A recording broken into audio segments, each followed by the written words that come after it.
கலைஞருக்கும் ஜல்லிக்கட்டுக்கும் என்ன சம்மந்தம்? அலங்காநல்லூர் பேரூராட்சியிலே புதுசாக கக்கசு கட்டியிருக்காங்க. அதுக்கு வேணா கலைஞர் பேரை வைக்கணும்.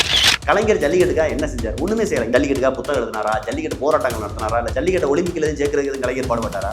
காலை தழுவுதல் அப்படின்னு வேற ஏதாவது நினைச்சிட்டாரு போல. ஸ்டாலின் கொஞ்சமாச்சும் உள்ள மேல இருக்கிறதுக்கு உள்ள ஏதாவது இருந்தால் அப்பா பேரை ஏதாவது வைக்க நினைச்சீங்கன்னா அவர்களுக்கு பெண்பால் தான் ரொம்ப பிடிக்கும். ஏன்னா பசுமாட்டை வச்சு விளையாடக்கூடிய விளையாட்டுகள், அந்த பசுமாட்டை வச்சு நடத்தக்கூடிய பால் பண்ணைகளுக்கு உங்க அப்பா பேரை வைங்க.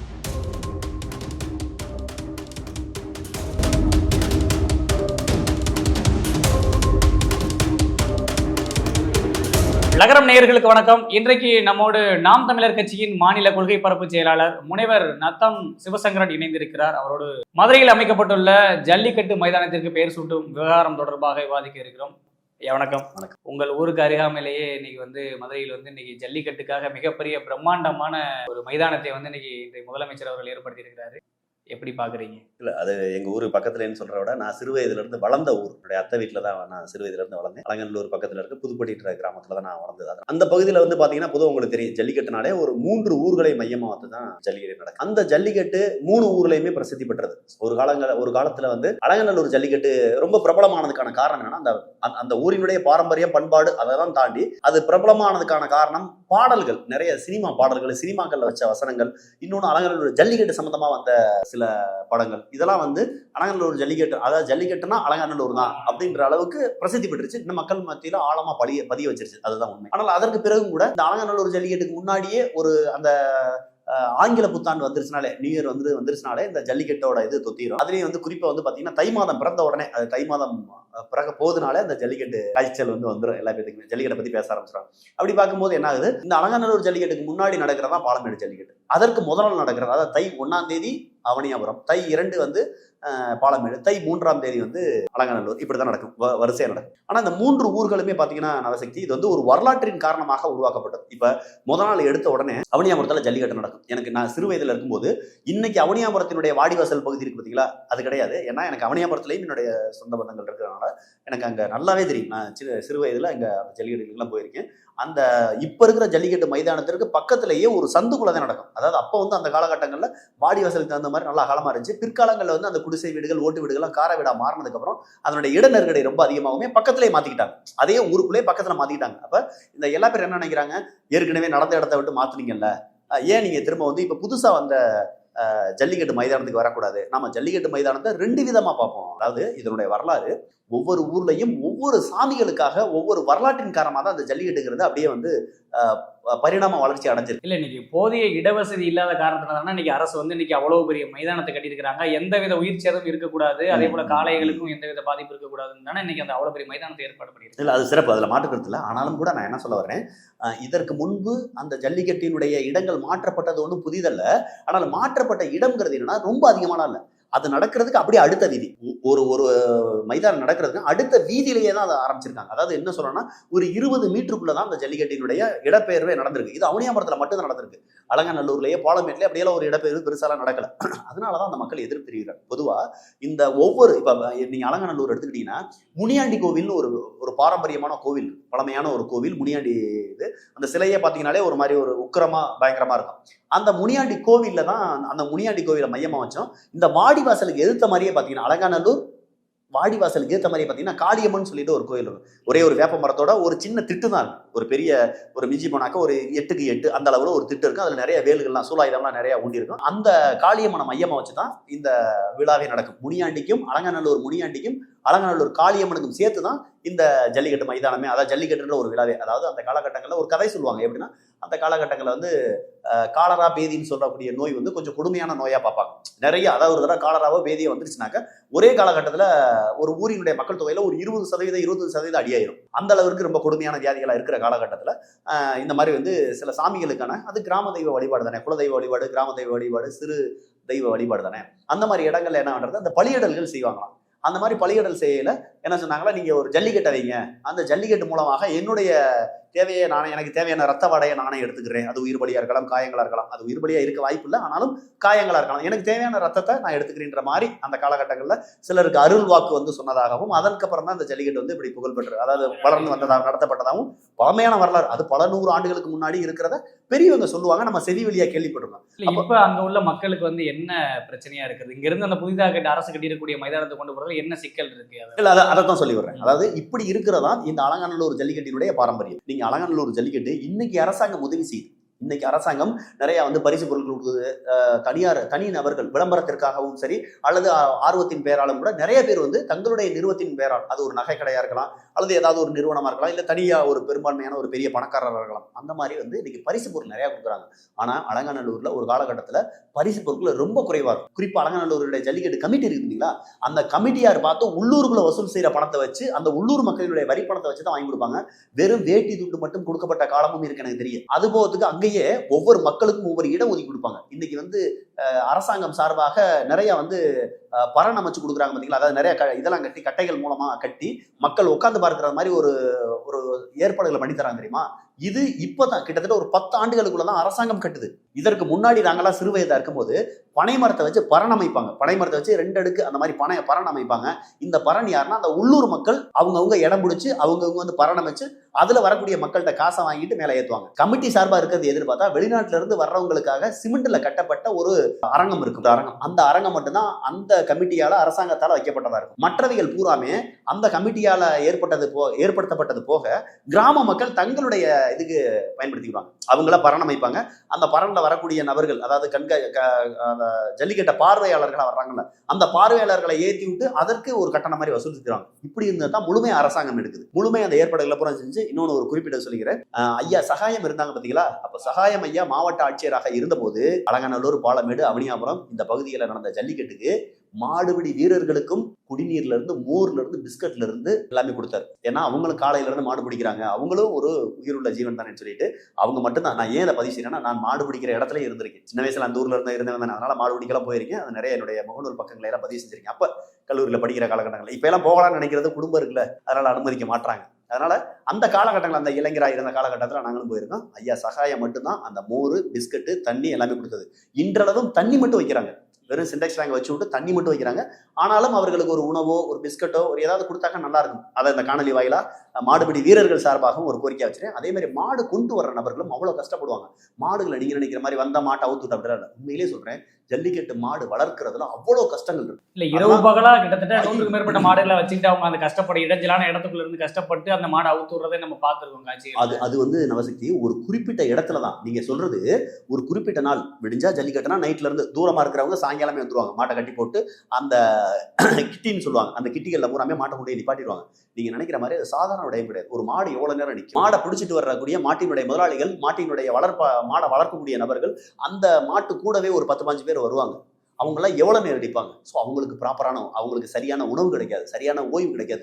சரியான மாட்டை வந்து ஒரு இடத்துல கட்டி போட்டு வைக்கிற அளவுக்கு ஒரு மாடு வந்து கொஞ்ச நாச்சும் ஓய்வு எடுக்கணும். விடிய நிக்கிற மாடெல்லாம் இருக்கும் வாடிவாசல். நம்ம நினைக்கிற வெறுமன ஜல்லிக்கட்டுல வாடிவாசல மாடை ஊத்து விடுறாங்க, மாடு வருது, மாட்டை பிடிக்கிற வீரர்கள் மாட்டை பிடிக்கிறாங்க, மாடு ஜெயிச்சாக்க மாட்டுக்கு பரிசு, மாட்டுக்காரருக்கு மாடுபிடி வீரர்கள் ஜெயிச்சிட்டாங்க, அவங்களுக்கு பரிசுன்னு நினைக்கிறாங்க. இவ்வளவுதான். இதற்கு பின்புலத்துல எவ்வளவு இரவு பகலா இருக்கிறாங்கன்னு தெரியாது. டோக்கன் கொடுக்குறாங்க, அனௌன்ஸ்மெண்ட் பண்ணுவாங்க. முதல் நாளே ஒரு 2 நாளைக்கு முன்னாடி, 3 நாளைக்கு முன்னாடியே டோக்கன் கொடுப்பாங்க. மாடுபிடி வீரர்களுக்கு தனி டோக்கன், மாடுகளுக்கு தனி டோக்கன். இந்த டோக்கனை வாங்குறதுக்குள்ளே உயிர் நாங்களாம் அந்த வரிசையில் நிற்போம். வரிசையில் நின்று இரவு பகலா காத்து கிடந்தா தான் மாடுபிடி வீரர்கள் பூராமே வரிசையில் நின்று அவங்களுக்கான பரிசோதனைகளை பூரா செஞ்சு முடிச்சு, அந்த பரிசோதனைக்கு பிறகு அவங்களுக்கான டோக்கன் கொடுப்பாங்க. இந்த டோக்கன்லாம் வாங்கிட்டு போயிட்டாலும் ஜல்லிக்கட்டு காலையில 7 மணிக்கு ஆரம்பிக்குதுனாக்கா குறைந்தபட்சம் இரவு 3 மணி 2 மணிக்கெல்லாம் வரிசையில் வந்து நின்றோம். வரிசையிலே தான் தூங்கிக்கிட்டு இருப்போம். வரிசையில நின்றா தான் காலையில எடுத்த உடனே உங்களுக்கு மருத்துவ பரிசோதனை செய்யும். நீங்க மது அருந்திருக்கீங்களா, உங்களுக்கான நோய்கள் ஏதாவது, அதாவது வேற ஏதாவது படபடப்பு வருமா, இழப்பு வருமா, மூச்சு, அதாவது சுவாச பிரச்சனைகள் ஏதாவது, அதாவது அந்த ஆஸ்துமா மாதிரியான நோய்கள் ஏதாவது இருக்கா, உடல் எடை குறைவா இருக்கா, உங்களுடைய உயரத்திற்கேற்ப எடை இருக்கா, உங்களுடைய வயது என்ன, வயது குறைவா இருக்கக்கூடாது, 50 வயசு 45 வயசு 50 வயசுக்கு மேலேயே இருக்கக்கூடாது. அவங்க ஒரு குறிப்பிட்ட ஏஜ் வச்சிருப்பாங்க, அதுக்குள்ளதான் இருக்கணும். அப்ப வயது குறைவா 18 வயது 20 வயது பூர்த்தியாகாட்டி உள்ள அனுமதிக்க மாட்டாங்க. இப்படி எல்லாம் இத்தனை இடர்பாடுகள் இருக்கு. அதுக்கப்புறம் உள்ளுக்குள்ள போனா தலையில துண்டு கட்டக்கூடாது, இடுப்புல துண்டு கட்டக்கூடாது, இப்படி நிறைய இருக்கு. வேற கலர் ட்ரௌசர் ஒரு சிலர்னா எனக்கு வந்து நீங்க கொடுக்குற டி ஷர்ட் மட்டும் தான் போடுவேன், கீழே போற டவுசர் வந்து எனக்கு ஒரு சிவப்பு நிற டவுசர் ராசியானது அதைத்தான் போடுவேன்னு ஒரு சிலர்லாம் இருப்பாங்க, அதெல்லாம் போட விட மாட்டாங்க. இப்படி எல்லாம் பல இடர்பாடுகளுக்கு அப்புறம் இரவு 3 மணில இருந்து காலையில 7 மணி வரை மருத்துவ பரிசோதனை நடக்கும். அந்த மருத்துவ பரிசோதனைக்கு அப்புறம் தான் உள்ளுக்குள்ள போகணும். மாடுகள் எப்படி அடைக்கப்பட்டு இருக்கோ அதே மாதிரி மாடுபிடி வீரர்களும் ஒவ்வொரு இடத்துல பேட்ச் அடைச்சு வச்சிருப்பாங்க. அவங்களுக்குன்னு ஒவ்வொரு வண்ண டிஷர்ட் கொடுத்து இவ்வளவு கஷ்டங்களுக்கு அப்புறம் தான் அந்த ஜல்லிக்கட்டு நடக்குது. ஆனாலும் இந்த ஜல்லிக்கட்டை ஏன் இவ்வளவு கஷ்டப்பட்டும் கூட அந்த கமிட்டிகள் நடத்துறாங்க அப்படின்னா, தங்களுடைய கோயில் திருவிழாக்களுக்காக நம்ம முன்னோர்கள் ஏற்படுத்தி வச்ச ஒரு வகையான சாஸ்திரங்கள், ஒரு வகையான வரையறைகள். அந்த அந்த மாதிரி வரையறைகளை பழமையை மாத்திரக்கூடாதுன்னா அந்த ஊர் கிராம மக்களும் அந்த மாடுபிடி வீரர்களும் சேர்ந்து, மாடுபிடி வீரர்கள் எந்தெந்த ஊர்ல இருந்தா வருவாங்க, மாடு கொண்டு வரவங்க எந்தெந்த ஊர்ல இருந்தா வருவாங்க, இருந்தாலும் கூட இந்த கஷ்ட நஷ்டம் தாங்கி நடக்கிற காரணம் ஒரு சிறு தெய்வ, ஒரு குலதெய்வ வழிபாடு, ஒரு கிராம தெய்வ வழிபாட்டை மையமா வச்சுதான் நடக்குது. அப்படி இருக்கும்போது இந்த இடங்களை மாத்துறதுக்கு அந்த மக்கள் ஒத்துக்கிற மாட்டாங்க. இப்ப ஒரு இடத்துல வந்து அந்த ஊர் பேரு, இப்ப புதுசா ஜல்லிக்கட்டு மைதானம் கட்டியிருக்காங்க பாத்தீங்களா, அதுக்கு பேர் குட்டிமேய்க்கப்பட்டின்னு சொல்லி அந்த ஊர் பேரு. அது எங்க இருக்குன்னா அலங்காநல்லூர் ஊராட்சி ஒன்றியம். ஆனால் 2 ஊராட்சி தள்ளி இருக்கு. அலங்காநல்லூர் ஒரு பேரூராட்சி, அதுக்கு பக்கத்துல அழகாபுரி ஊராட்சின்னு வரும். அந்த அழகாபுரி ஊராட்சிக்கு அடுத்து இருக்கிறதா குட்டிமேய்க்கப்பட்டி ஊராட்சி. அந்த ஊர்ல தான் இந்த இதை வந்து கட்டியிருக்காங்க. அலங்காநல்லூருக்கு மட்டும் பக்கத்துல இருக்கு. அப்ப அவனியாபுரம் அவனியாபுரம்லாம் ரொம்ப தூரம், பாலமேடுக்கும் கூட தூரம் தான். ஏன்னா பாலமேட்ல இருந்து அவங்க கிளம்பி வந்தாலும் கூட நேரடியாக அவங்க குட்டிமேய்க்கப்பட்டி போயிட முடியாது. அலங்காநல்லூர் வந்து அல்லது அலகாபுரி வந்து அந்த பெரிய ஆத்துன்னு சொல்லுவாங்க, பெரிய ஆத்துன்னு சொல்லுவாங்க. அதாவது முல்லை பெரியாரோட கால்வாய் இருக்கு பார்த்தீங்கன்னா, அந்த முல்லை பெரியார் கால்வாயே சின்ன சின்ன கால்வாயா பிரிகிறது ஒரு பக்கம், மொத்தமா பெருசா வர்றது ஒரு பக்கம். அதுக்கு பேர் பெரியாத்து சின்னாத்துன்னு சொல்லுவாங்க அந்த ஊர்ல பெயர் வழக்கம். உண்மை என்னன்னா ஒரு சிமெண்ட் கால்வாய்கள் அது. அந்த பெரிய கால்வாயை ஒட்டிய ஒரு சாலை வரும், அதுல வந்தாக்க வேணா வரலாம். எங்க சுத்தியும் அந்த ஊர்ல இருந்து அலங்காநல்லூர்ல இருந்து குறைந்தபட்சம் 5 கிலோமீட்டர்ல இருந்து 8 கிலோமீட்டர் தூரம் பயணிச்சா தான் இந்த ஜல்லிக்கட்டு மைதானத்தை அடைய முடியும். அதே மாதிரி பாலமேட்ல இருந்து வரும்போது ஒரு 15 கிலோமீட்டர் தள்ளி வந்தா தான் இந்த மைதானத்தை அடைய முடியும். ஆனால் வவுனியாபுரத்துல இருந்து வரையில குறைந்தபட்சம் ஒரு 25 கிலோமீட்டருக்கு மேல, 25 கிலோமீட்டர் 30 கிலோமீட்டருக்கு மேல வந்தா தான் இந்த மைதானத்தை அடைய முடியும். நான் உங்களுக்கு ஏற்கனவே சொன்னது மாதிரி எப்படி வந்து அலங்காநல்லூர் ஜல்லிக்கட்டு என்பது முனியாண்டி கோயிலுக்கும் காளியம்மன் கோயிலுக்கும், இப்பதான் அந்த காளியம்மன் கோயில் திருவிழா முடிஞ்சிருக்கு. நான் இந்த வாரம் போயிட்டு தான் வந்தேன். அந்த ஊர்ல தான் இப்ப திருவிழா முடிஞ்சிருக்கு. அப்ப அந்த திருவிழாக்களை மையமா வச்சுதான் இந்த ஜல்லிக்கட்டுகள் நடக்கும். அதே மாதிரி பாலமேட்டுக்கு வந்து மஞ்சமலை ஆண்டவர் சொல்லி, மஞ்சமலை சாமின்னு சொல்லுவாங்க. அந்த சாமிக்காக தான் பாலமேட்டுல ஜல்லிக்கட்டு நடக்கிறது. இதே மாதிரி தான் அவனியாபுரத்துல நீங்க பாத்தீங்கன்னா அந்த பாசன கால்வாய் ஒன்று சொல்லுவாங்க. அந்த பாசனம், அதாவது தெங்காங்கம்மாயின்னு சொல்லுவாங்க, தெங்காங்கம்மாய் பாசன கால்வாய்கள் விவசாயிகள் சார்பாக தான் அந்த ஜல்லிக்கட்டை முதல் ஆரம்பிக்கப்பட்டது. விவசாயிகள் தான் அந்த ஜல்லிக்கட்டை நடத்துனாங்க. அது வந்து அங்க இருக்கக்கூடிய ஒரு மாரியம்மன், மந்தையம்மன், இந்த மந்தையம்மன் மாரியம்மன், ஒரு ஈஸ்வரன் கோயிலுக்கு பக்கத்துல ஒரு கோயில் இருக்கு. அந்த கோயில் இன்னொன்று பேருந்து நிலையத்து பக்கத்துல ஒரு கோயில் இருக்கு. இந்த 2 கோயிலும் கம்பைனா வச்சுதான் சொல்லுவாங்க. இந்த மைக்ல எல்லாம் சொல்லும் போது இந்த கோயில்களுடைய பேர்களை சொல்லுவாங்க. ஆனால் உண்மை என்னன்னா அந்த கண்மாயினுடைய விவசாயிகள், இது வந்து எங்க இருக்குன்னா திருப்பரங்குன்றத்துல இருந்து ஒரு கால்வாய் மாதிரி வந்து இந்த தெங்காங்கம்மாயின்னு ஒரு கம்மாயை நிறைச்சு அந்த தண்ணீரை பயன்படுத்தி அந்த விவசாயிகள் எல்லாமே விவசாயம் செய்வாங்க. அந்த விவசாயிகளா சேர்ந்து நடத்தினாதான் அந்த அவனியாபுரம் ஜல்லிக்கட்டு. இப்படி ஒவ்வொரு ஜல்லிக்கட்டும் ஒவ்வொரு பாரம்பரியம் இருக்கு. இப்ப என்ன செய்யறாங்க அரசாங்கம், இந்த 3 ஊரினுடைய ஜல்லிக்கட்டு இது போதுக்கு மதுரை மாவட்டத்தில் எங்கெல்லாம் ஜல்லிக்கட்டு நடத்துவீங்களோ அந்த ஜல்லிக்கட்டு நடத்துற ஊர்கள் எல்லாம், இப்ப அலங்காநல்லூர் ஜல்லிக்கட்டு, பாலமேடு ஜல்லிக்கட்டு, அவனியாபுரம் ஜல்லிக்கட்டு என்னைக்கு நடக்குதோ அந்த தேதியில உங்க ஊர்ல ஒரு வகையறா இருக்கும். இந்த ஜல்லிக்கட்டினுடைய ஜவுளிகள்னு சொல்லக்கூடிய பரிசு பொருட்கள், ஒரு சாஸ்திரத்துக்கு கோயில் மாட்டுக்கு கொடுக்கக்கூடிய துண்டுகள்லாம் போய் முத இந்த கோயிலை வச்சு கும்பிடுவோம், அடுத்து நாட்டாம வீட்டுக்கு போகும், அடுத்து காரணக்காரர் வீட்டுக்கு போகும், இப்படின்னு ஒரு வரையறைகள் வச்சிருப்பீங்க. அந்த மாதிரி என்னென்னலாம் சாமி கும்பிடுற வரையறைகள் இருக்கோ அந்த பழக்க வழக்கங்களை பூரா நீங்க செஞ்சு முடிச்சுட்டு உங்க ஊர்ல முத அவுத்து விடக்கூடிய உங்க ஊர் கோயில் மாடுகளை அவுத்து விட்டுருங்க. அடுத்து எந்தெந்த கோயில் மாடுகள் பக்கத்து ஊர்களுக்கெல்லாம், இப்ப அலங்காநல்லூர் எடுத்துட்டீங்கன்னா பக்கத்துல வலசை அப்படின்ற ஒரு ஊருக்கு ஒரு மரியாதை இருக்கும், பக்கத்துல இருக்கக்கூடிய புதுப்பட்டிக்குன்னு ஒரு மரியாதை இருக்கும். அலங்காநல்லூருக்குள்ளே வெவ்வேறு வகையான சமுதாயங்கள் இருக்கு. அந்த ஒவ்வொரு சமுதாயத்துக்கும் ஒவ்வொரு குலதெய்வம் இருக்கும், வெவ்வேறு சமுதாயத்துக்கு ஒவ்வொரு பொறுப்பு இருக்கும். நாட்டாம் ஒருத்தர் இருப்பாரு, காரணக்காரர்னு சொல்லி ஒரு 4-5 சமுதாயத்துக்கு இருக்கும், பூசாரிகள்னு சமுதாயத்துக்கு இருக்கும். ஸோ இவங்களுக்கெல்லாம் என்னென்ன மரியாதை செய்யணுமோ இதை பூரா செஞ்சு முடிச்சுட்டு எல்லா மாடுகளையும் கொண்டுகிட்டு இந்த மைதானத்துக்கு வந்திருக்குங்கிறாங்க. அப்ப இந்த புதிதாக அமைக்கப்பட்ட ஜல்லிக்கட்டு மைதானம் வந்து அங்க இருக்கக்கூடிய அந்த அலங்காநல்லூர், அவனியாபுரம், பாலமேடு மக்களுடைய பழக்க வழக்கங்களையும் அவங்களுடைய ஆன்மீக இதையும் தொலைக்கிற வகையில இருக்கு. இல்ல அது வந்து முழுவா வந்து முற்றிலும் வந்து மாறுபட்டு போயிடும் நவசக்தி. இப்ப ஒரு பாரம்பரியம் இருக்குன்னா அந்த பாரம்பரியத்தின்படி அவர்கள் நடத்திக்கிட்டு இருக்காங்க. இந்த மக்கள்கிட்ட நீங்க, அதாவது அரசு வந்து இந்த மக்கள்கிட்ட ஆலோசனை, எப்பவுமே அரசு வந்து ஒரு மக்கள்கிட்ட ஆலோசனை வாங்காது. அரசுனா யாரு? இங்க இருக்கக்கூடிய அரசியல்வாதிகள். அரசியல்வாதி நம்மளை மதிப்பாங்களா? அமைச்சர்கள் நம்மளை மதிப்பாங்களா? இப்போ மதுரை மாவட்டத்தில் ஒரு 2 அமைச்சர் வந்து இருக்காங்க மதுரை மாவட்டத்தில். ஒன்று வந்து பி மூர்த்தி, இன்னொன்று வந்து பிடிஆர் பழனிவேல் தியாகராஜன். இந்த பிடிஆர் பழனிவேல் தியாகராஜன் எல்லாருக்குமே தெரியும். தமிழ்நாட்டில் எனக்கு தெரிஞ்சு ஓட்டுக்கு காசு கொடுக்காம நேர்மையை ஜெயிச்ச ஒரே நபர் பிடிஆர் பழனிவேல் தியாகராஜன். மாற்றான் தோட்டத்து மல்லிகைக்கும் மனம் உண்டு. திமுகவா இருந்தாலும் நம்மளுக்கு பிடிக்கல, அவங்க செய்யற தவறை சுட்டி காட்டுறான். ஆனால் அந்த கட்சியிலும் ஒரு நேர்மையாளர், ஒரே ஒரு ஒற்றை நேர்மையாளர் இருக்காருன்னா அது பிடிஆர் பழனிவேல் தியாகராஜன். அவங்க தாத்தா காலத்துல இருந்து, அவங்க தாத்தாவே முதலமைச்சராக இருந்தவர் சுதந்திரம் பெறாத தமிழ்நாட்டுக்கு. அப்போ அவங்களுடைய வகைராக்கள் எல்லாருமே கொஞ்சம் நேர்மையா வாழ்ந்ததுனால இன்னும் வரை இப்ப இருக்கிற பிடிஆர் பழனிவேல் தியாகராஜன் ₹1 கூட ஓட்டுக்கு காசு கொடுக்காத ஜெயிச்ச அமைச்சர். அதனால திமுகவுக்குள்ள அவருக்கு பேர் இருக்காது, அவர் டம்மியா தெரிப்பார். மதுரை மாவட்டத்துல பிடிஆர் அமைச்சர்னு சொன்னா யாருக்குமே தெரியாது. ஏன்னா அந்த அளவுக்கு தான் அவருடைய பேர்கள் இருக்கு. எங்கேயும் போய் பெருசா கட் அவுட் வைக்கிறதோ, அதிகாரம் செலுத்துறதோ, நிலத்தை அடிச்சு புடுங்குறதோ, அதிகாரத்தை துஷ்பிரயோகம் பண்றதோ, இந்த மாதிரி வேலைகளை அவர் செய்யறதில்ல. அதனால மக்களுக்கு தெரியறதில்ல, நம்மளை போன்றவர்களுக்கு தெரியும். ஆனால் பி மூர்த்திங்கிறாரு ஒட்டுமொத்த மதுரை மாவட்டத்தையும் தன் கட்டுப்பாட்டில் வச்சிருக்கவர் தான் பி மூர்த்தி அமைச்சர். அவர் என்ன பண்றாரு, முழுக்க இந்த குட்டிமேக்கி பட்டியில கிரவுண்ட் இடம் சூஸ் பண்ணது, அதாவது இடம் தேர்ந்தெடுத்ததுல இருந்து எல்லாத்தையும் முழுமையாக அனைத்தையும் முடிவு செய்யப்பட்டது ஒரே ஒரு நபர் தான். அரசாங்கம் நீங்க என்ன செஞ்சாலும் மக்கள் கட்டுப்படன்ற அவசியம் கிடையாது. மக்களுக்காக தான் அரசாங்கம். இது மக்களுக்காக தேர்ந்தெடுக்கப்படுற ஒரு அரசுக்கான ஒரு வசதியை ஏற்படுத்தி கொடுத்து அங்க ஒரு ஜல்லிக்கட்டு மைதானம் அமைந்தா பார்த்தா அங்க உள்ள பழக்க வழக்கங்களை மக்கள் இழந்து இந்த ஜல்லிக்கட்டு மைதானத்துக்கு வந்து தன்னுடைய மாடுகளை அவுத்து விட முடியும். நவசக்தி, நான் என்ன சொல்ல வரேன், நீங்க ஜல்லிக்கட்டு மைதானம் அமைங்க, நான் வேணானே சொல்லல. நான் அந்த ஜல்லிக்கட்டு மைதானத்துக்குள்ள உங்களுக்கு அந்த புகைப்படங்கள் காட்டுறேன். நீங்க சொன்னதுக்கு அப்புறம் நான் நேரடியாக, அதாவது ஒரு விஷயத்தை வந்து தெரியாம புரியாம போற போக்குல ஒன்று இந்த வாடகைக்கு விட்டு சம்பாதிக்கிறவங்க இருப்பாங்க, அந்த மாதிரி நம்ம பேசிடக்கூடாது. அதனால இதுவும் இல்லாம நாங்கள்லாம் சிறு வயதுல இருந்து வளர்ந்த ஊருடனால நேரடியாகவே போய் ஜல்லிக்கட்டு மைதானத்தையும் போய் பார்த்துட்டு, அது நான் போகிற காலகட்டத்தில் எல்லாம் ஜல்லிக்கட்டு மைதானத்தை முழுவதுமாக அடைச்சி வச்சுட்டாங்க, யாரும் வந்து பார்வையிடக்கூடாது. ஏன்னா கிராம மக்கள் நிறைய பேர் போய் நம்ம ஊரில் புதுசாக கட்டியிருக்காங்களே ஜல்லிக்கட்டுங்கிறத நம்ம வந்து ஊரில் தான் பார்த்துருக்கோம், இது என்ன மைதானம் மாதிரியெல்லாம் ஓப்பன் பண்ணியிருக்காங்களே, திறந்திருக்காங்களே, போய் பார்ப்போம்லாம் போனாங்க. ஆனால் ஒரு குறிப்பிட்ட காலத்துக்கு அப்புறம் என்ன பண்ணிட்டாங்க, இதை தடை செஞ்சுட்டாங்க, பார்க்கக்கூடாது. அதுக்கப்புறம் நான் போய் வேற ஒரு சில அரசு அதிகாரிகளுடைய ஒரு ஒப்புதலோடு உள்ளே போய் இடங்களை பூராத்தையுமே எந்தெந்த அறை எதுக்குன்னு சொல்லிட்டு முழுமையாக பார்வையிட்டு வந்தேன். புகைப்படங்கள் அதுகளை எடுக்கிறதுக்கு நம்மளுக்கு அனுமதிக்கல. நாம நின்றதை மட்டும் அவங்களுடைய அனுமதியோட ஒரு 2 புகைப்படம், அந்த நுழைவாயில் ஒன்று, உள்ளுக்குள்ள மாடு அவுத்துற இடத்துல ஒன்று, இப்படி 2 புகைப்படங்கள் வந்து எடுத்துட்டு வர முடிஞ்சு. ஆனால் முழுமையாக எல்லாத்தையுமே போய் சுற்றி மிக அற்புதமான ஒரு வேலை, அதில் எல்லாம் மாற்று கருத்தே இல்லை. மிக அற்புதமாக ஜல்லிக்கட்டு மைதானம் என்ற ஒன்று தேவை. எப்பவுமே ஒரு பரிணாம வளர்ச்சிங்கிறது இருக்கணும். இப்ப இந்த ஜல்லிக்கட்டுங்கிறத மக்கள் பார்வையிடும் போது பல ஆயிரம் மக்கள் வந்து ஜல்லிக்கட்டை பார்க்கணுன்ற ஆசை இருக்கு, ஆனா அவங்களால பார்க்கல. போதிய இடவசதி இல்லை, போதிய போக்குவரத்து வசதிகள் இல்லை.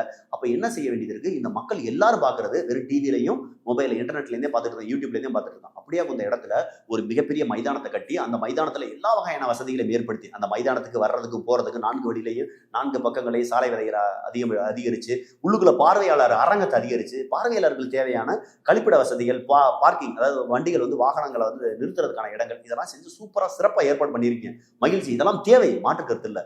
ஆனால் ஏன் இந்த மக்களோடு நீங்க ஆலோசிச்சு அதை செய்யல? இப்ப அந்த பகுதி மக்கள்கிட்ட நம்ம விசாரிக்கும் போது இப்போ ஒரு வகையான, ஏன்னா நம்ம வந்து இந்த காணொலி வந்து மதுரை மாவட்ட ஆட்சியர் வரையும் பார்க்கறதுக்கான வாய்ப்பு இருக்கு. அப்ப நம்ம என்ன சொல்றோம், மதுரை மாவட்ட ஆட்சியர் இப்ப அறிவிச்சிட்டாங்க, எப்போது போல பாரம்பரியமாக பாலமேடு, அலங்காநல்லூர், அவனியாபுரம் ஜல்லிக்கட்டுகள் அந்தந்த ஊர்லயே அந்தந்த இடத்துலயே நடக்கும் அப்படின்னு ஒரு பக்கம் அறிவிச்சிட்டாங்க.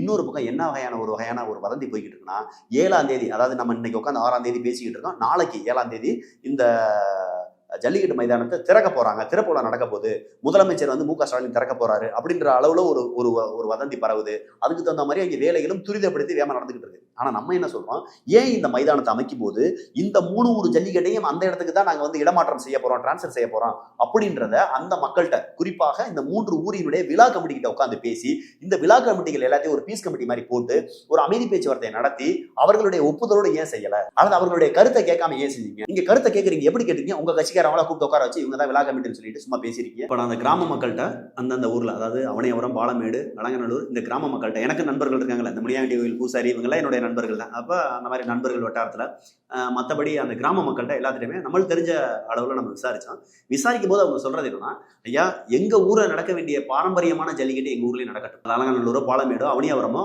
அந்தந்த ஊர்ல எப்படி இதற்கு முன்னாடி எப்படி என் முன்னோர்கள் நடத்தினாங்களோ அதே மாதிரியே நாங்க நடத்திக்கிறோம். நாங்க இனிமேல் இங்க இருந்து இங்க கொண்டாந்து, அதாவது அவங்க அரசு சார்பா என்ன சொல்லியிருக்காங்கன்னா, ஒரு 10 மாட்டை உங்க ஊர்ல அவுத்து விடுங்க, அவனியாபுரமா உங்க ஊர்ல செய்ய வேண்டிய சாஸ்திர சம்பிரதாயங்களை செஞ்சுட்டு ஒரு 10 மாட்டை அவுத்து விட்டு எல்லா பேரும் இந்த மைதானத்துக்கு வந்துருங்க. ஒரு 20 கிலோமீட்டர் 25 கிலோமீட்டர் தள்ளி இருக்கக்கூடிய மைதானத்துக்கு வந்துருங்க.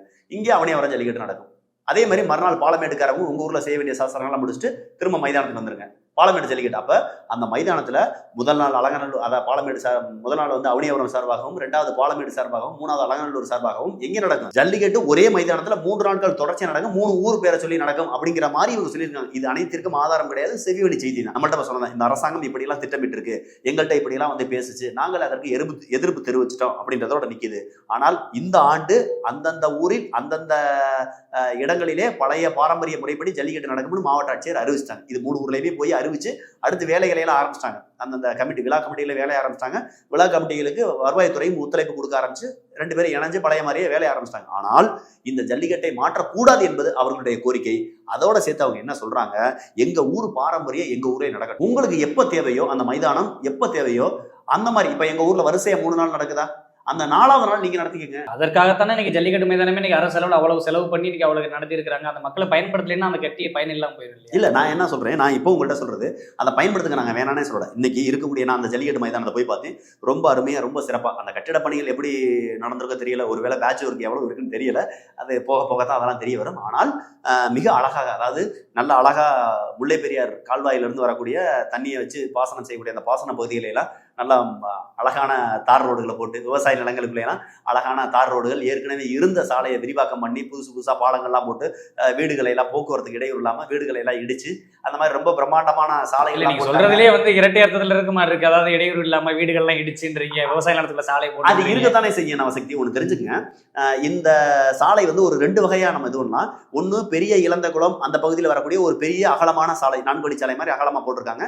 அது வந்து 2 பைபாஸை ஒன்று சேர்க்கும். ஒன்று வந்து இப்போ ஒரு 4 வழிச்சாலை ஒன்று போட்டுக்கிட்டு இருக்காங்க. அதாவது தனிச்சியம்ன்ற ஊர்ல இருந்து, தனிச்சியம்ன்ற ஒரு ஊர்ல இருந்து, அதாவது சமயநல்லூருக்கு முன்னாடி தனிச்சியம்னு ஒரு ஊர் பிரியும், அந்த ஊர்ல இருந்து மாடுத்தாவணி முடிய ஒரு புறவழிச்சாலை போடுறாங்க. அதற்கு பிறகு தங்க நாற்கரம், கன்னியாகுமரி முதல் காஷ்மீர் வரைன்னு சொல்லிட்டு ஒரு தங்க நாற்கரம் இருக்கு. அந்த நாற்கரத்திலையும் போய் இது இணைகிற மாதிரி இந்த சாலைகளை எல்லாம் விரிவுபடுத்தியிருக்காங்க. அப்படி விரிவுபடுத்தினதுல நிறைய வந்து விவசாய நிலங்கள் பாதிக்கப்பட்டிருக்கு. இருந்தாலும் ஒரு வளர்ச்சி திட்டம் வரும்போது சாலை விரிவாக்கம், அதனால ஏற்படக்கூடிய பாதிப்புகள் இயல்பு தான். ஆனா இந்த அலங்காநல்லூர்ல இருந்து வரும்போது புதுப்பட்டின்ற ஒரு ஊர், நான் சொன்ன சிறு வயதுல இருந்து வளர்ந்த ஊர், அந்த புதுப்பட்டின்ற ஊர் வழியா வந்து அழகாபுரி ஊராட்சிகள், அழகாபுரி கிராமத்துக்குள்ள வந்து வரும்போது இன்னும் அதிகப்படியான பாதிப்புகள். அந்த அழகாபுரிகள் எல்லாம் பாத்தீங்கன்னா நிறைய வீடுகள்லாம் இடிக்கப்பட்டிருக்கு.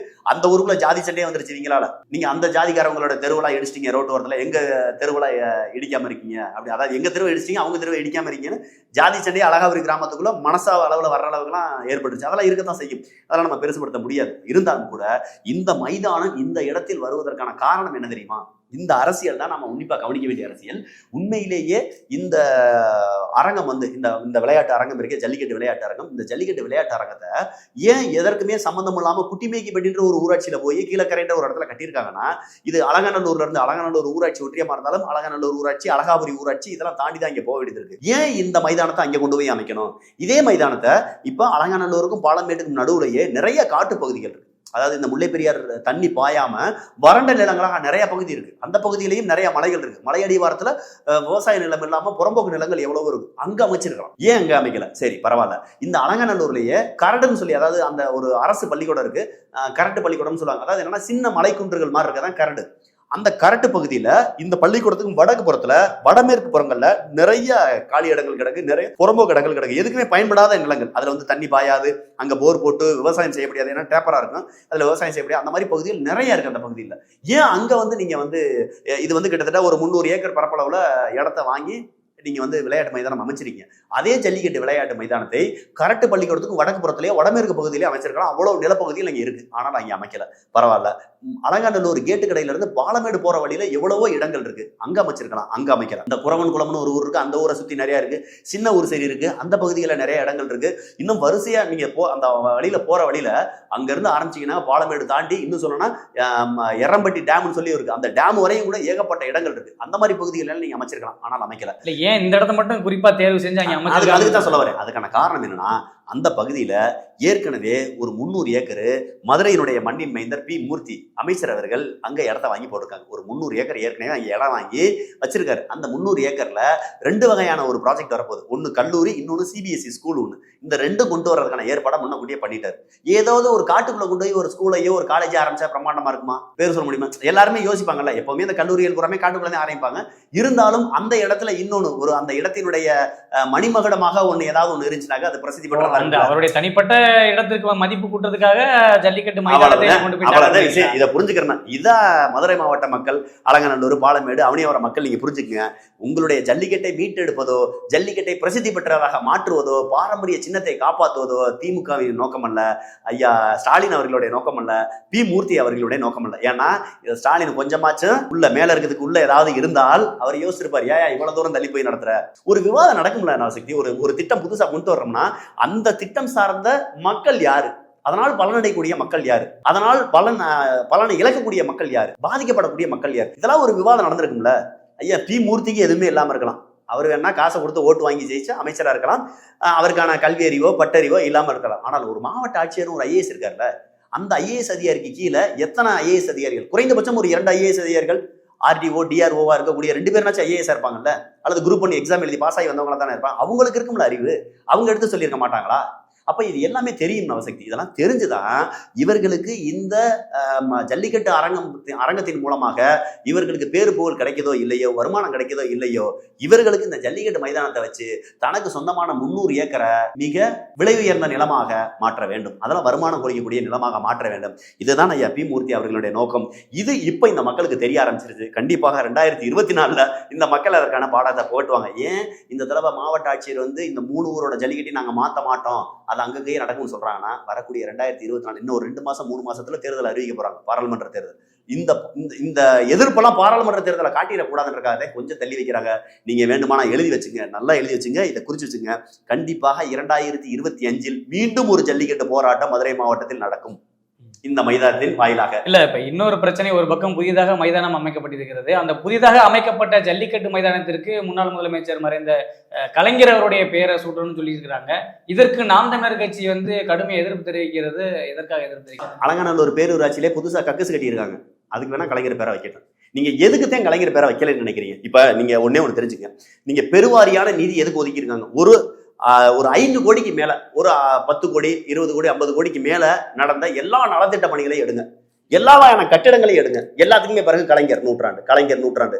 மதுரையில இருங்க ஒரு நிமிஷம், மதுரையில ஒரு நூலகம் கட்டினாங்களா? அதற்கு பேர் என்ன? கலைஞர் நூற்றாண்டு நூலகம். இதே மாதிரி சென்னையில ஒரு பேருந்து நிலையம் கட்டினாங்களா? கலைஞர் நூற்றாண்டு பேருந்து. இதே மாதிரி வேற என்னென்ன நலத்திட்டங்கள் நடந்திருக்குன்னு எடுத்து பாருங்க, அதுக்கு பேர் ஊரா பாருங்க, இவருடைய பேரா இருக்கும். இப்ப நான் என்ன சொல்ல வர்றேன், எப்பவுமே ஒரு பேர் என்பது ஒரு காரண பேரா இருந்தாக்க அது நல்லா இருக்கும். எல்லாத்துக்குமே ஒரு காரண பேர் இருக்கு. இப்ப மதுரையில ஜல்லிக்கட்டு நடத்துறீங்க, ஜல்லிக்கட்டுக்கும் ஐயா கலைஞருக்கும் என்ன சம்பந்தம் இருக்கு? அவர் யாரு? அதாவது இப்ப இதுவரையும் செய்யாத ஒரு விடயத்தை இந்த ஆட்சியில முதலமைச்சர் மு.க. ஸ்டாலின் அவர்கள் செஞ்சிருக்கிறாரு. அது திமுகவுடைய முன்னாள் முதலமைச்சருடைய பேரை வைக்கிறதுல என்ன தவறு? நான் என்ன சொல்ல வரேன், இன்பநிதியோட பையனுக்கு பாண்டிய நெடுஞ்செழியன் பேர் வைங்க நாங்க சொல்லல. இன்பநிதியோட பையனுக்கு கரிகால சோழன், கல்லணை கட்டின கரிகால சோழன் இருக்காருல்ல, அவருடைய பேரோ அவருடைய முன்னோட பேரோ அல்லது ராஜராஜ சோழனா ராஜேந்திர சோழனா அரசேந்திர சோழனோட பேரை போய் நாங்க கருணாநிதி பேரனுக்கு வைங்கன்னு சொல்லலாம், கருணாநிதியோட கொள்ளு பேரனுக்கு வைங்க, இன்பநிதியோட மயனுக்கு வைங்க நாங்க சொல்லலாம். நாங்க சொல்றது இது தமிழ்நாட்டினுடைய மக்களினுடைய உணர்வுக்கு முக்கியத்துவம் கொடுங்க. எடுத்த உடனே இது தமிழ்நாட்டினுடைய பண்பாட்டுல மிக கலந்த ஒரு விஷயம். தமிழ்நாட்டினுடைய பண்பாட்டுல மிக முக்கியமானது வீரம். அந்த வீரம் என்பது விளையாட்டோடு சேர்ந்து இருக்கும். இந்த ஜல்லிக்கட்டை வச்சுதான் ஒரு காலத்துல பெண்பார்க்கும் படமே நடந்தது. ஒரு நல்ல ஆண்மகன், நல்ல ஒரு கட்டுக்கோப்பா இருக்கக்கூடிய ஒரு ஆண்மகன், ஒரு வீர மிகுந்த ஆண்மகன் அப்படிங்கிறத நிர்ணயம் செய்யறதுக்கு இந்த ஜல்லிக்கட்டு போட்டியெல்லாம் ஒரு காரணம் வச்சிருக்காங்க. இதுக்கும் உங்க குடும்பத்துக்கு ஏதாவது ஒரு சம்பந்தம் இருக்கா? இல்ல, தமிழ்நாட்டிற்காகவும் தமிழுக்காகவும் உழைத்த தமிழுடைய சிறப்பை போற்றி ஒரு தலைவருடைய பேரை வைக்கிறதுல நாம் தமிழர் கட்சிக்கு என்ன பிரச்சனை? நான் ஒண்ணுமே சொல்றேன், நாம் தமிழர் கட்சிக்கு இப்ப நான் இது வரைக்கும் பேசுறேன், ஏதாவது ஒரு இடத்துல நாம் தமிழர் கட்சியை பத்தியோ அண்ணன் சீமானை பத்தி ஏதாவது பேசணும், இது எங்களுடைய குறை அல்ல, எங்களுடைய கோரிக்கை அல்ல, எங்களுடைய கோபம் அல்ல, இது மக்களின் கோபம், மக்களின் கேள்வி நியாயமான கேள்வி. மக்களின் கோபத்துக்கு ஆளாகாதீங்க. கலைஞருக்கும் ஜல்லிக்கட்டுக்கும் என்ன சம்பந்தம் இருக்கு? இல்ல, மதுரைக்கும் கலைஞருக்கும் என்ன சம்பந்தம் இருக்கு? நீங்க கூட மதுரை கூட சொன்னா கூட தமிழ்நாட்டோட முதலமைச்சர் முன்னாள் முதலமைச்சர் சொல்லுவீங்க. நாங்க என்ன கேட்கிறோம், முன்னாள் முதலமைச்சர் செய்த சாதனைகள் என்ன? ஜல்லிக்கட்டு விவகாரம். ஜல்லிக்கட்டு அவர் எது முத உருவாக்குனாரா? அவருடைய புதல்வரா இன்னைக்கு முதல் முறையாக ஜல்லிக்கட்டு மைதானத்தை இன்னைக்கு இந்த மக்களுக்கு கட்டி கொடுத்திருக்கிறாரு. அவருடைய தந்தை பேரு முதலமைச்சர் முன்னாள். யாருடைய காசுல அவங்க கட்டி கொடுத்தாங்க? மக்களுடைய வரிப்பணம். ஒண்ணு தெரிஞ்சுங்க, மதுரையில ஒரு நூலகம் திறந்தீங்க, அதுக்கு உங்க அப்பா பேரை வச்சீங்க. பெருசா யாராவது எதிர்ப்பு தெரிவிச்சாங்களா? இல்ல. ஏன்னா நூலகத்தை பெரிய பாரம்பரிய சின்னமா நம்ம பாக்குறது இல்லை. ஆனால் நூலகம் என்பது மக்களுக்கு தேவையானது. அதுல உங்க பேரை வைக்கிறதே நாங்க எதிர்க்கிறோம். பேருந்து நிலையத்துல உங்க பேரை வைக்கிறதே எதிர்க்கிறோம். நீங்க எதற்காக கொண்டு ஜல்லிக்கட்டுல உங்க பேரை வைக்கிறீங்க?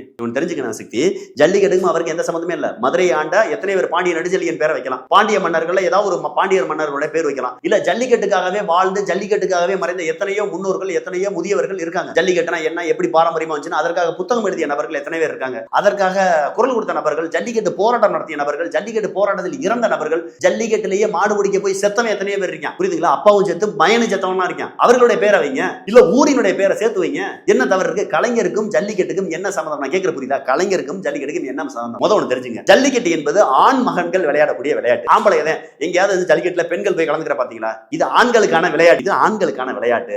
இது ஆண்கள் விளையாடக்கூடிய விளையாட்டு. பாரம்பரியமா ஆண்கள் மட்டுமே கலந்து கொண்டு விளையாடக்கூடிய விளையாட்டு. நான் பெண்களை இழிவா பேசலாம். ஆனா நான் சொல்ல வர்றது இது ஆண்களுக்கான ஒரு விளையாட்டு. பெண்களுக்குன்னு ஒரு சில விளையாட்டுகள் இருக்கு. தமிழ் பாரம்பரியத்துல, தமிழ் பண்பாட்டுல ஆண்களுக்கான விளையாட்டு, பெண்களுக்கான விளையாட்டு இருக்கு. அது மாதிரி பெண்களுக்கான விளையாட்டுக்கு வேணா ஐயாவோட பேரை வைங்க, கலைஞரோட பேரை. பொதுவா வந்து பெண்களை விட ஆண்களை விட சொல்றது வந்து முதலமைச்சர் வந்து கொச்சைப்படுத்துற மாதிரி சொல்றீங்க. அதாவது ஆண்கள் விளையாடுற விளையாட்டு. இப்ப இதை வந்து நான் சொல்றது புரிஞ்சு நவசக்தி. நான் கலைஞர் அவர்களை வந்து கொச்சைப்படுத்துற மாதிரி தானே இருக்கு. ஆண்கள் விளையாடுற விளையாட்டு ஏன் கலைஞர் அவர்களுக்கு ஜல்லிக்கட்டுக்கு சம்பந்தம் இல்லைன்னு சொல்றீங்க? அவர் ஒரு ஆண், அவரையே பெண்கள் பிரிக்கிறீங்க. விளையாட்டு ஆண்கள் விளையாட்டு, பெண்கள் விளையாட்டு. ஒரு தலைவரா பாருங்க, பேரா பாருங்க. நான் சொல்றேன், கலைஞரை நான் கொச்சைப்படுத்தமுல மொச்சைப்படுத்தமுல நான் கேட்கறது, கலைஞர் ஜல்லிக்கட்டுக்காக என்ன செய்தார் நான் கேட்கிறேன். ஜல்லிக்கட்டுக்காக எத்தனையோ நபர்கள் என்னென்னவோ செஞ்சிருக்காங்க. இன்னொன்னு அந்த மண்ணை ஆண்ட மன்னர்களுடைய பேரை நீங்க வச்சிருக்கலாம். அந்த மன்னர்கள் காலத்தில் அந்த ஜல்லிக்கட்டு அழிச்சிருந்தா யாருக்காவது தெரியுமா? மன்னர்கள் நினைத்திருந்தால் இந்த ஜல்லிக்கட்டை முற்று முழுதாக அழித்திருக்க முடியும். ஆனால் அவங்க செய்யல, வளர்த்திருக்காரு. அப்படி வளர்த்த மன்னர்களோட பேரை வைங்க, அந்த மண்ணினுடைய மைந்தர்கள் பேரவைங்க, அந்த மண்ணினுடைய ஊர் பேரவைங்க. என்ன தப்பு? புரியுதா?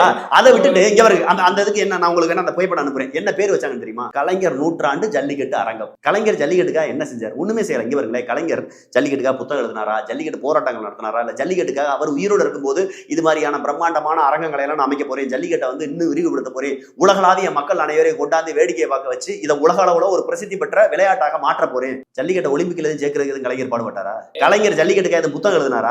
என்னங்க செஞ்சாரு? நீங்க கலைஞருக்கு ஏதாவது செய்ய நினைச்சீங்கன்னா, கலைஞர்களுக்கு வந்து எப்பவுமே ஆண்பாலை விட பெண்பால் தான் ரொம்ப பிடிக்கும். கலைஞர் போய் பார்த்தீங்கன்னா தெரியும், ஆண்பாலை விட பெண்பாலுக்கு தான் கலைஞர் வந்து ரொம்ப பிடிக்கும். அது சம்பந்தமாக தான் கதை, வசனம், திரைக்கதை எல்லாமே எழுதியிருக்காரு. ஒருவேளை நீங்க வந்து அவருக்கு அதை கட்டி பிடிக்கிறதுன்னு நினைச்ச உடனே நீங்க வந்து காலை தழுவுதல் அப்படின்ன உடனே வேற ஏதோ நினைச்சிட்டாரு போல. புரியுதுங்களா ஸ்டாலின் அவர்களுக்கு? ஏன்னா பதனியில வந்து ஜீனி போட்டிங்களான்னு கேட்ட நபர் தான் அவர். பதனி இனிப்பா இருக்கு, பதனியில ஜீனி போட்டிங்களான்னு கேட்ட நபர் தான். அது மாதிரி ஏறு தழுவுதல், காலை தழுவுதல் அப்படின்னு உடனே கலைஞருடைய ஞாபகம் மயனுக்கு வந்திருக்கு, ஸ்டாலினுக்கு வந்திருக்கு. ஒருவேளை கட்டி பிடிக்கிற விளையாட்டு போல அப்படின்னு நினைச்சாரு. நீங்க நினைக்கிற கட்டி பிடிக்கிற ஒப்பாறு விளையாட்ட கட்டி பிடிக்கிற விளையாட்டும் நாங்க விளையாடுற ஜல்லிக்கட்டு விளையாட்டு வேற. இதுக்கு இந்த தழுவுதல் வேற, ஒப்பார் தழுவுன தழுவுதல் வேற. அதை ஐயா ஸ்டாலின் அவர்கள் தெரிஞ்சுக்குங்க. இதற்கும் அதற்கும் எதுவுமே சம்பந்தம் இல்ல. ஒருவேளை உங்க அப்பா பேரை ஏதாவது வைக்க நினைச்சீங்கன்னா, அவர்களுக்கு பெண்பால் தான் ரொம்ப பிடிக்கும். வேணா பசுமாட்டை வச்சு விளையாடக்கூடிய விளையாட்டுகள், அது பசுமாட்டை வச்சு நடத்தக்கூடிய பால் பண்ணைகளுக்கு உங்க அப்பா பேரை வைங்க. தயவு செஞ்சு ஜல்லிக்கட்டுக்கு உங்க அப்பா பேரை கொண்டாடாதீங்க. அது ரொம்ப காமெடியா போயிடும். அது உங்களுக்கான ஒரு இப்ப இருக்கு பாத்தீங்களா, இந்த அளவுக்கு கூட திமுகவுக்கு வாக்கு விழுகாம போயிடும். இல்ல, ஏற்கனவே கலைஞர் அவர்களுக்கு வந்து கடலில் பேனா சிலை வைக்கும்போது பேனா சிலை வைத்தால் உடைப்பேன் என்று நாம் தமிழர் கட்சி ஒருங்கிப்பா சீமான் அவர்கள் சொன்னாரு. இன்னைக்கு அடுத்த கட்டமா இதுக்கும் வந்து சீமான் அவர்கள் வந்து உங்க அப்பா வீட்டு காசா உங்க தாத்தா வீட்டு காசான்னு வந்து கேட்டிருக்கிறாரு. பேர் வைத்தால் நாம் தமிழர் கட்சி என்ன செய்ய போறீங்க? இல்ல, அண்ணன் வந்து பேனா சிலை வைப்பதற்கான கான்செப்டே அது வேற. அது முழுக்க முழுக்க வந்து கடல் வளத்தை பாதிக்கக்கூடியது. அந்த கடலை நம்பி மீன்பிடி தொழிலை செய்யக்கூடிய மீனவ கிராமங்களுக்கான ஏற்படக்கூடிய பாதிப்பு, சுற்றுச்சூழலுக்கு ஏற்படக்கூடிய பாதிப்பு. அதனால அண்ணன் பேசினாரு, நாங்க இதை உடப்போம் அந்த மாதிரி எல்லாம் நாங்க சொல்லவே இல்லை. எப்பவுமே ஒன்று தெரிஞ்சுங்க, இந்த ஜல்லிக்கட்டு மைதானம் என்பது ரொம்ப அழகா இருக்கு, அருமையா இருக்கு, மாற்று கருத்துல ரொம்ப சிறப்பாக ஏற்பாடு பண்ணிருக்கீங்க. இதை ஜல்லிக்கட்டுக்கு மட்டுமல்ல, ஜல்லிக்கட்டு மைதானத்தை ஜல்லிக்கட்டு முடிந்த பிறகு ஒரு இன்னைக்கு கெடா சண்டை நம்ம சொல்லுவோம், ஆட்டு சண்டை, செம்பரி ஆடுகளை கெடாயா வளர்த்து அதை சண்டை விடுறது, அதுவும் நம்ம தமிழ் பாரம்பரியத்துல ஒரு வகையான விளையாட்டு. அதற்கு அந்த மைதானத்தை பயன்படுத்தலாம், சேவல் சண்டைக்கு பயன்படுத்தலாம், கபடி போட்டி நடத்துவதற்கு பயன்படுத்தலாம், இன்னும் சொன்னா மட்டைப்பந்து விளையாட, கிரிக்கெட் விளையாட கூட அதை பயன்படுத்தலாம். நல்ல அழகா நல்ல பிரம்மாண்டமா கட்டியிருக்கீங்க. ஆனால் நாங்க சொல்ல வர்றது, நீங்க கட்டின அந்த விளையாட்டு அரங்கம் என்பது பிரம்மாண்டமா இருக்கு, மாற்று கருத்துல அதை நீங்க பயன்படுத்தலாம். இன்னும் சொல்லணும்னா நம்ம பகுதியில் வாரச்சந்தை வந்து நிறைய அழிஞ்சு போச்சு நவசக்தி. எங்க பகுதியில் பாத்தீங்கன்னா நத்தத்துல எல்லாம் இருந்த வாரச்சந்தையெல்லாம் அழிச்சிட்டாங்க. ஸோ நீங்க என்ன பண்ணலாம், அந்த பகுதியில் கிட்டத்தட்ட ஒரு 66 ஏக்கருக்கு பக்கமா இவங்க காம்பவுண்ட் வால்லாம் எடுத்து அழகா பிரம்மாண்டமா பண்ணியிருக்காங்க. அதுல கார் பார்க்கிங் இருக்கு பாத்தீங்களா, அந்த இருபுறமும் இருக்க கார் பார்க்கிங்லேயே ஆட்டு சந்தை, மாட்டு சந்தை, கோழி சந்தை, இது மாதிரி சந்தைகளை ஏற்படுத்தலாம். வார சந்தைகள் நடக்கும் பார்த்தீங்களா கிராமங்கள், அது மாதிரி வார சந்தை புகழ்பெற்ற ஏன்னா பொதுவாக வார சந்தைகள் அழிஞ்சு போனதுக்கான காரணம்னா, அந்த வார சந்தைக்கு வரக்கூடிய ஆடோ மாடோ கோழியோ அதற்குரிய வாகனங்களோ கொண்டு வந்து நிறுத்துவதற்கும் ஏற்றுவதற்கும் இறக்குவதற்கும், அந்த வியாபாரிகள் வந்து ஒரு இடத்துல தங்குறதுக்கும் இடவசதி இல்லாம, தண்ணீர் வசதி இல்லாம கஷ்டமே.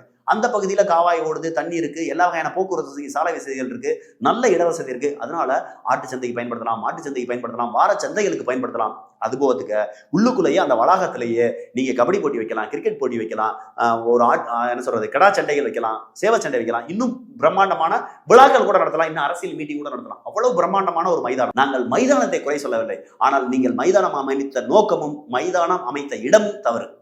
அலங்காநல்லூர் பாலமேட்டோட ஜல்லிக்கட்டை நீங்க மாத்தணும்னு முடிவு பண்ணியிருந்தால் அந்த இடம் தவறு. இல்லைங்க, அலங்காநல்லூரைய பாலமேடையை அவனியபுரத்தை நாங்க தொடவே இல்லை, அவர்கள் நடத்திட்டு போட்டோம், நாங்க இது தனியா கட்டியிருக்குங்க, ஒரு பாரம்பரிய சின்னமா மட்டும்தான் கட்டியிருக்கோம்னா தாராளமா வச்சுக்கோங்க, அருமையா இருக்கு, சிறப்பா இருக்கு. ஆனா பேர் ஐயா கலைஞர் பேரை வைக்காதீங்க, பாண்டிய நெடுஞ்செழியன் பேரை வைங்க. அங்க இருக்கக்கூடிய சமூக ஆர்வலர்கள், நாம் தமிழர் கட்சி உட்பட பல சமூக ஆர்வலர்கள் பாண்டிய நெடுஞ்செழியனுடைய பேரை வைக்கணும்னு சொல்றாங்க. அந்த மாதிரி பாண்டிய மன்னர்களுடைய பேரை உங்களுக்கு வைங்க. அந்த மைதானம் என்பது மக்கள் பயன்பாடுக்கு நீங்க கட்டி முடிச்சிட்டீங்க. பக்கத்துல 300 ஏக்கர் ஐயா அவருக்கு வந்து பி மூர்த்திக்கு இருக்குன்றதுக்காக கூட நீங்க கட்டிருங்க, பரவாயில்ல. பி மூர்த்தி பள்ளிக்கூடம் ஆரம்பிச்சுக்கிட்டு கல்லூரி ஆரம்பிச்சுட்டோம், என்ன வேணாலும் பண்ணணும். நாம் தமிழர் கட்சி ஆட்சிக்கு வந்த பிறகு அதெல்லாம் அரசு உடைமை ஆக்கப்படும், அது வேற.